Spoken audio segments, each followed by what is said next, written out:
kepada Allah terus. Tawajjuh ilallah idza hamma ahadukum falyarka raka'atain. Kalau kamu punya masalah, sedang galau, ya, cobalah sholat wudu 2 rakaat. Tawajjuh ilallah ta'ala, memohon, ya, beristikharah, mana yang mesti saya ikuti, ya, seperti itu. Nah, yang keempatnya berikutnya adalah musahabatus shalihin. Bersahabatlah kita dengan orang-orang yang salih, ya, yang wara, yang bisa menjaga akhlaknya, teman-teman sekalian. Dan di antara shalihin adalah para hufadzul Quran. Kenapa para penghafal Al-Quran itu dikategorikan orang yang bisa menjaga dirinya? Karena dia sudah sibuk waktunya dengan urusan mengulang-ulang hafalan, boro-boro, ya, mau bicarain orang lain sudah sibuk dengan kelupaan-kelupaan berikutnya, Pak. Makanya min ahlillah adalah hafizul Quran. Di antara keluarga Allah di dunia ini adalah para penghafal Al-Quran. Karena orang penghafal Al-Quran waktunya sudah tersita, sudah terluangkan, ya, untuk meluangkan dirinya dengan interaksi bersama Al-Quran. Ini tabungan hakiki, ya. Kemudian adalah ad-durusus salafus shalihin, ya. Kita mesti banyak membaca fadilah amal, keutamaan amal yang pernah dilakukan oleh para ulama salaf, para sahabat, para tabi'in, biar kita bisa mencontoh, ya, untuk litarqiyatul iman wal ibadah, untuk meningkatkan keimanan dan taraf ibadah kita. Kemudian yang terakhir adalah adzikru ala nikmatillah. Kita harus lebih banyak mengingat, bersyukur atas nikmat Allah yang telah diberikan kepada kita. Dulu pernah saya sampaikan, Imam Syafi'i Al-Ibrahim dalam kitab Al-Ahkamul Quran mengatakan bahwa syukur itu latihannya ada 3 tahapan. Yang pertama, anta'arif man a'ta. Kita harus lebih tahu siapa yang memberi nikmat kita ini adalah Allah. Maka antu ada hukum, kita harus lebih banyak menunaikan kewajibannya, meninggalkan larangannya. Yang keduanya, latihan syukur adalah ayastafid bima an'ama Allah. Kita harus bisa memanfaatkan apa yang Allah amanahkan dari tubuh kita yang sehat ini, dari harta yang ada pada tangan kita ini, dari anak dan istri kita yang ada pada diri kita ini, untuk selalu diperintahkan, dimanfaatkan kepada jalan ketaatan kepada Allah Subhanahu wa ta'ala.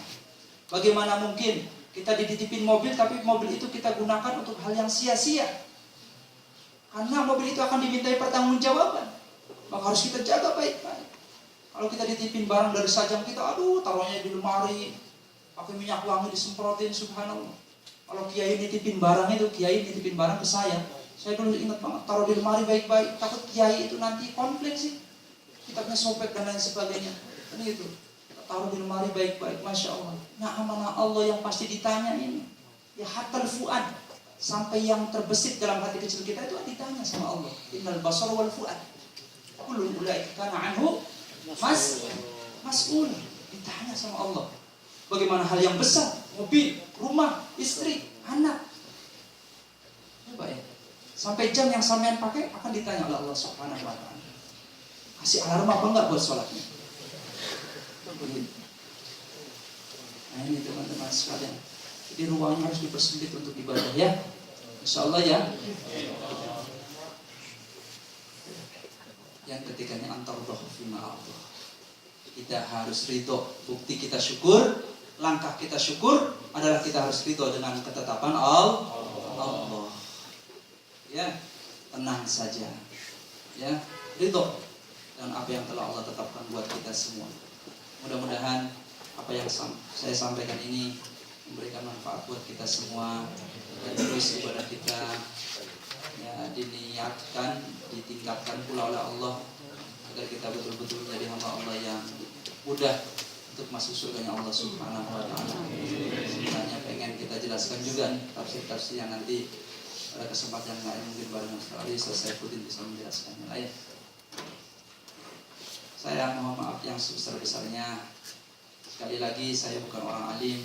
Kalau ditulis mu'alim terlalu besar kan bawahnya. Mu'alim orang yang mengajarkan.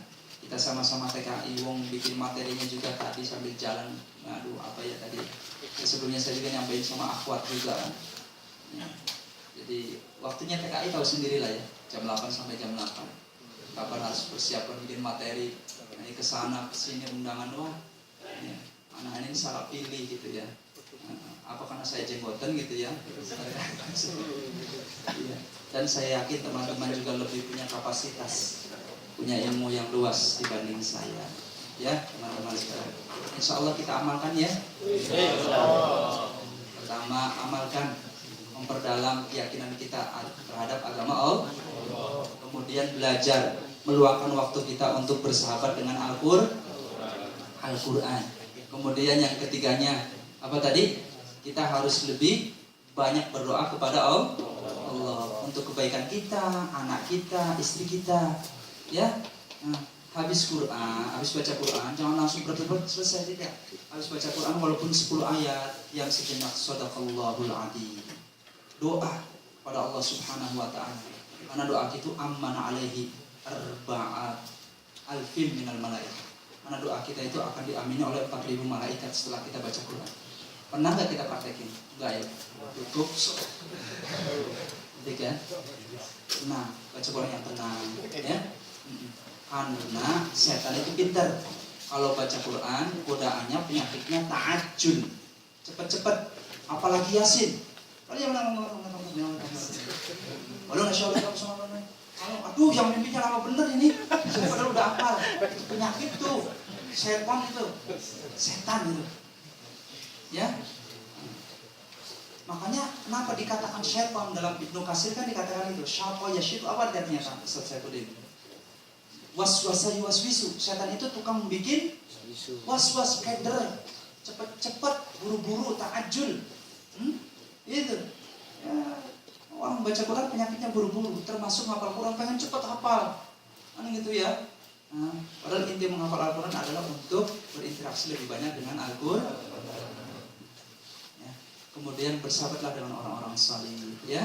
Jangan pernah memilah-milah itu golongan saya, itu bukan golongan saya, jangan. Semuanya akhul muslim, kita saudara. Ayo kita berjamaah, ya. Kemudian cobalah kita pelajari sejarah, langkah-langkah hidup para orang-orang salih sehingga kita ini selamat, ya, teman-teman sekalian. Kemudian perbanyaklah kita bersyukur kepada Allah, ya. Kita tutup dengan doa kafaratul majlis. Subhanallah wa bihamdihi, subhanallah wa bihamdika, asyhadu an la ilaha illa anta, wa nastaghfiruka wa natubu ilaik. Allahumma shalli wa sallim ala sayyidina Muhammad wa ala ali sayyidina Muhammad walhamdulillahi rabbil alamin. Rabbana dhalamna anfusana ya Allah, wa illam taghfir lana wa tarhamna lanakunanna minal khasirin. Rabbi ighfir lana dhunubana ma qaddamna wa ma akharna ya Allah, wa ma asrarna wa ma a'lanna, innaka anta a'lamu bihi minna. Rabbi ighfir lana wa li walidayna wa li azwajina wa dhurriyyatina wa li abaina wa li ummahatina wa li ajdadina wa jaddatina wa masyayikhina masyayikhotuna. Allahumma farrid alaina, Allahumma thabbit alaina, Allahumma sahibna bil Qur'an, Allahumma qarrin alaina bil Qur'an, Allahumma shfina bi syafa'atil Qur'an, Allahumma akrimna bi karamatil Qur'an, wa amitna ma'al Qur'an, Allahumma nawwir qulubana bi nuril Qur'an, ya hayyu ya qayyum. Rabbana la ilaha illa anta wa nahnu 'abduka ibnu 'abdika ibnu amatika nasina biyadik madin fiya hukmuka ya Allah, abdun fiya qada'uka ya Allah. Nas'aluka bikulli ismin huwa laka sammaita bihi nafsak aw anzaltahu fi kitabik aw ista'tharta al-'ilma al-ghaibi 'indak. Allahumma ij'alil Qur'an rabi'a qulubina ya Allah, wa nura sudurina wa jala'a husnina wa dhahaba hammina. Allahumma salli wa sallim ala sayyidina Muhammad salatan analu bisirriha wa sirri hifdzil Qur'an wal 'amala bihi warzuqna bihi ilman munira wa sallim tasliman katsira. Rabbana atina fid dunya hasanah wa fil akhirati hasanah wa qina adzabannar. Sallallahu ala sayyidina Muhammad. Subhana rabbika rabbil izzati amma yasifun wa salamun alal mursalin walhamdulillahi rabbil alamin. Hadana Allah wa iyyakum ajma'in. Assalamualaikum warahmatullahi wabarakatuh. Waalaikumsalam warahmatullahi wabarakatuh. Terima kasih